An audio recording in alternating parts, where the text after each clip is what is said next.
As the federal government continues to react to international condemnation of alleged Christian genocide in Nigeria, Senate President Godswill Akpabio has cautioned against portraying Nigeria's security crisis along religious lines, insisting terrorists and bandits target citizens indiscriminately regardless of faith. Akpabio issued the warning during Thursday's plenary while contributing to a motion on alleged religious persecution of Christians in Nigeria. Akpabio questioned how anyone could differentiate victims by religions after attacks, emphasizing that violence affects all Nigerians equally.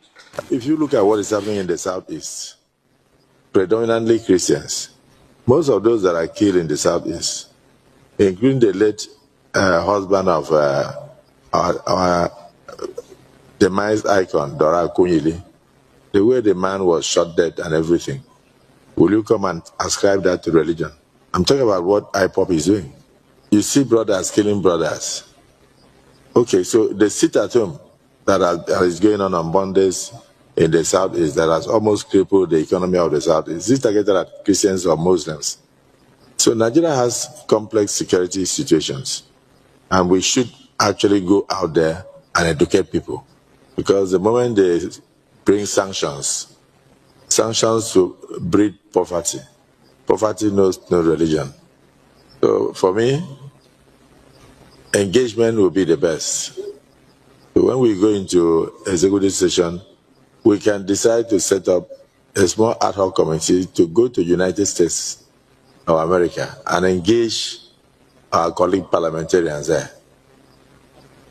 And then to also educate them. Because if you see what these people are doing, most of them are outsiders. When they come and start spraying bullets from GP, or what do you call it, or they throw rocket, they are not throwing rocket into the crowd targeting a particular religion. They are killing Nigerians. I don't know who will now go and sit down and bring out maybe the dead bodies and say, this one is a Christian, this one is from this family, this must be a Muslim. So we are facing a situation whereby these terrorists are trying to terminate the lives of Nigerians. No, I was about to look at your side, because I think a lot of herbalists have also been killed in the. Is there anybody that is opposed to this motion? Okay. So I have been following this reportage and discussions from the US. The other day I woke up and that was the thing I was listening to on the radio. And it did say about 19,000 churches have been destroyed. And they had a timeline. And that timeline actually recorded from the days Boko Haram was bombing churches, taking people of a particular faith to hostages until date. The last one that became a big issue for them was when Ted Cruz also began to speak about it. And I want to handle this matter this way. When government fails the people, they run to their tribe or their religion. And let's not lie about this. The Pope had to amplify this because of the way Catholics were suffering persecutions. Catholics report to Rome weekly. And they report activities of their churches, wherever the churches are in remote areas all over the world, challenges they are facing. As we speak, in Nigeria, Catholic priests are being kidnapped. A lot of them are being killed on a weekly basis. Let's not deny the fact that Christians are suffering persecution. I agree that terrorism is upon us. There is insurgency in northern Nigeria. There are activities of the IPOB. There are kidnappings. There are banditries. You would think that the Senate president is speaking because of Nigerians, the ordinary Nigerians who are finding it difficult to travel because of the indices that has labeled Nigeria the way we are today. But no, they are going to defend themselves because they fear sanctions more for themselves, not for Nigerians. But I laugh. Do we need to form committees to begin to go to America to explain to anybody? Ted Cruz, who speaks about these things, is someone whose wife grew partly in Nigeria, Plateau State. Her parents were Seventh-day Adventist missionaries who worked in Plateau State, Nigeria. So she had some of her upbringing in Nigeria, and they are in contact with a lot of missionaries in different fields across Nigeria. Nigerian Christians are suffering persecution. If that will solve the problem of insecurity in Nigeria, let's not twist the narrative. We have other issues, but banditry affects the South as well as the North. We have men who have come from different parts and they're targeting people and taking and unaliving them. Our churches at a point in northern Nigeria were unsafe. Christians in some parts of Nigeria till they don't feel safe.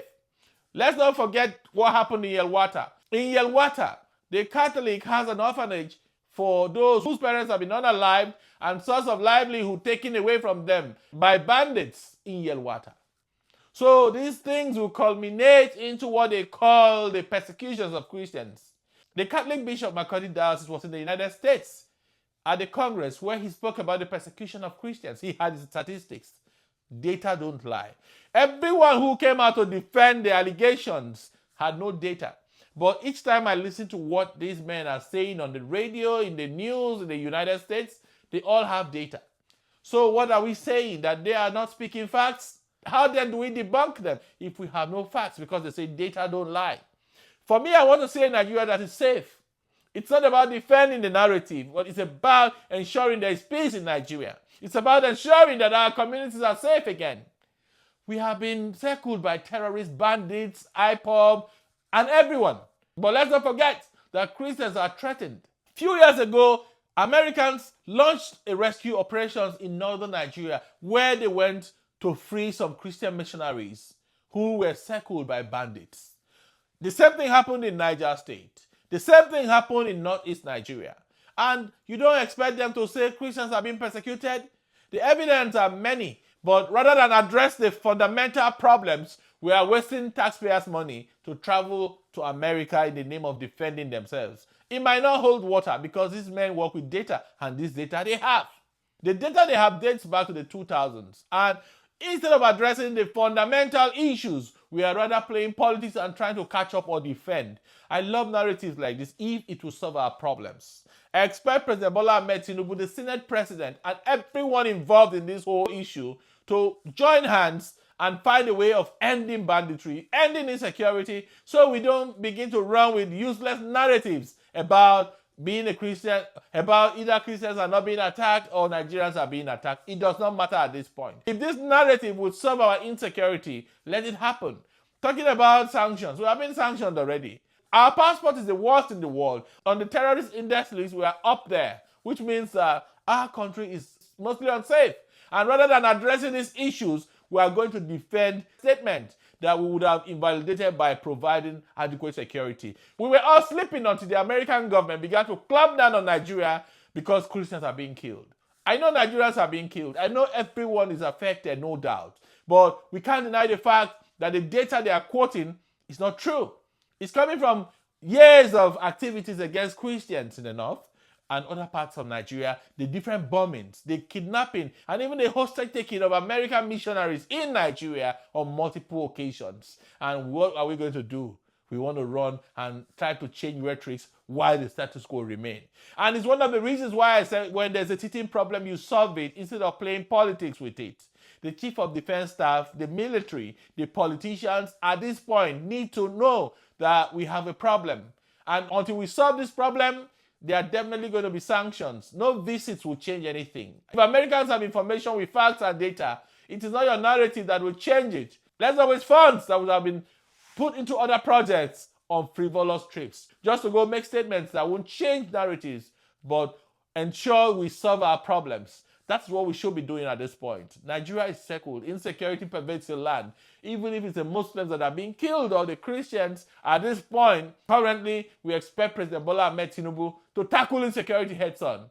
He says he's not going to probe the military, but he's also not charging the military to do more than what they are doing at the moment. We need to gather intelligence. We need to decimate bandits instead of the useless non-kinetic approach that is rather giving soft landing to criminals. Criminals and bandits now set terms and conditions of operations, and you expect America to clap for you? They watch all these videos, they watch the discussions, they watch the statements, and they listen to statements from the NSAs of this world. The non-kinetic approach provides soft landing for bandits and terrorist groups. And that is why they continue to take people hostage, they kidnap communities, and they are praised. If we don't solve these things, if we don't end banditry, end insecurity of all kinds, it's going to consume the entire country. And that is why I said the strategy of leaving IPOB to fester in the south will not work, because when insecurity pervades the land, Nigeria will have to pay dearly for it. And from what we see, we are almost paying dearly for it, because all over the US, the narrative is Christians are being persecuted. Not any meeting with the Congress will change anything. It's a label we have as a country today, and we must learn from this that never in our history must we allow any form of insecurity or anything that eventually would denature any administration to fester. I'd love to read your thoughts on this development, and I hope to see you in the next video.